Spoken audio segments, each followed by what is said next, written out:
ელენე ხოშტარიას შიმშილობა მეორე დღეს გასტანა ოპოზიციის წარმომადგენელმა მოთხოვნები ოპოზიციასვე წაუყენა, შედეგი კი იგივე დარჩა. არჩევნებს ბოიკოტს ისების პარტიები უცხადებენ, რომლებიც აქამდეც ამ რეჟიმში იყვნენ. მეგინ არსავიძის სიუჟეტი.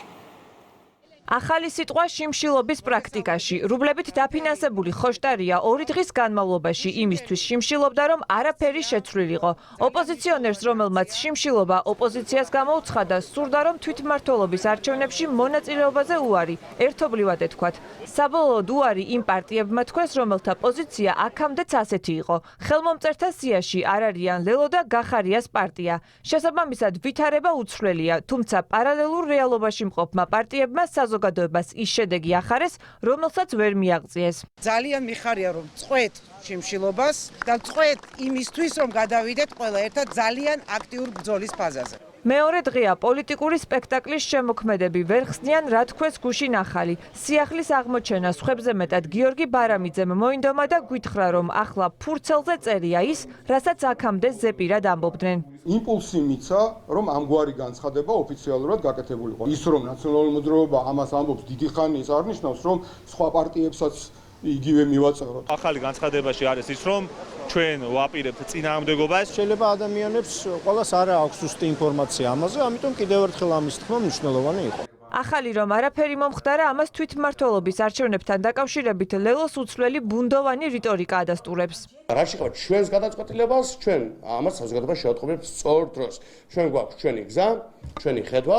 ოპოზიციის დამოკიდებულებას არასერიოზულს უწოდებს მმართველი გუნდი. ქართულ ოცნებაში ამბობენ, რომ მათი ოპონენტები პატივს არცემენ საზოგადოებას და საკუთარ მხარდამჭერებსაც ატყუებენ. მასაც არაფერი შეეტყო ფიზიკურად, რომ იშიმშილა, ქვეყანასაც არაფერი შეეტყო, რომ იშიმშილა და ოპოზიციასაც არაფერი შეეტყო, რომ იშიმშილა. ერთადერთი რაც შეიცვალა არის, რომ გვაქვს ახალი მსოფლიო რეკორდი 2 დღე იშიმშილა.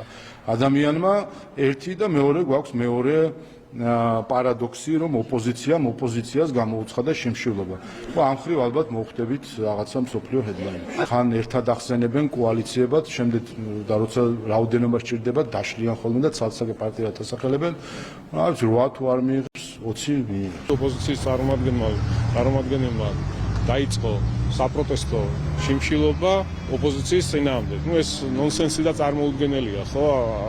ეს ცხადია მიუთითებს მათ რეალურ მდგომარეობას, გაუგებარია აბსოლუტურად რა იყო შინაარსი და მთავარი მიზანი. ან დაწყების შიმშილობის, ან შემდეგ შეწყვეტის. მე არ ვიცი გულში რა აქვს ელენე ხოშტარიას, ამას ვერ გაიგებს ვერავე. ან გედი ფობხაძეს, მაგრამ ფაქტია, რომ თავი გამოიჩინეს, თავი დაანახეს, გერმანიის ელჩიც სტუმრეს, მაგრამ რეალურად არაფერი შეცვლილა. თვითონ არსია აი ამ პროცესისა, მე მგონი მაინც არის გარკვეული მესიჯების გაგზავნა იმ მიმართულებით, საიდანაც ფინანსები და პოლიტიკური მხარდაჭერა ჩამოდის.